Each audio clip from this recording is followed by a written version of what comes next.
Un vent féministe souffle sur nos sociétés et les militantes souffrent d'une mauvaise image.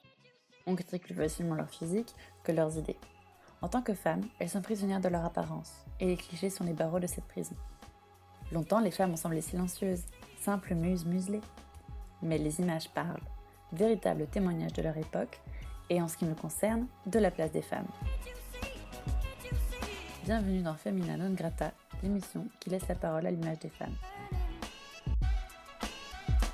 Dans cet épisode, la Vénus d'Urbain, une huile sur toile peinte par le Titien en 1538 à Venise. Le tableau est une commande de Guidobaldo de la Rovere, héritier du duc d'Urbino. Il représente Vénus, déesse de l'amour, de la séduction et de la beauté féminine. On y voit une femme nue, allongée sur un lit, regardant le spectateur. Ses cheveux sont défaits, sa main droite tient des fleurs et l'autre cache son intimité. La jeune femme offre complètement sa nudité et son regard semble nous inciter à la contempler, ou bien nous défier de le faire. On retrouve une certaine ambiguïté dans ce portrait, surtout dans l'attitude du sujet. Nous faisons hésiter sur ce qu'elle est, jeune femme mariée ou courtisane.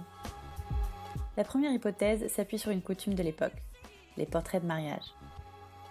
En effet, on recommandait aux jeunes couples de regarder les beaux corps de ces tableaux au moment de la fécondation, afin que l'enfant conçu soit tout aussi bien fait. La pose détendue et le regard de la Vénus peut sous-entendre qu'elle connaît l'observateur, qu'il est dans la pièce et qu'elle y a même invité.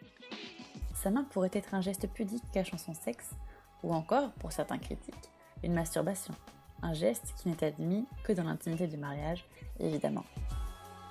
Cependant, le regard droit et la pose suggestive dénotent aussi une attitude frontale et sensuelle, plus proche de ce qu'est la courtisane. Dans de nombreux autres nus, les femmes regardent rarement l'observateur. Elles ferment les yeux ou détournent le regard. La Vénus d'Urbain reste donc énigmatique. Cadeau suite au mariage de Guidobaldo de la Rovere 4 ans plus tôt? Peut-être pas. L'histoire raconte que l'héritier du duc aurait en réalité commandé un nu du tableau La Bella, peinte également par le Titien en 1536. Sur ce tableau, la jeune femme était habillée. Guidobaldo, lui, la voulait nue.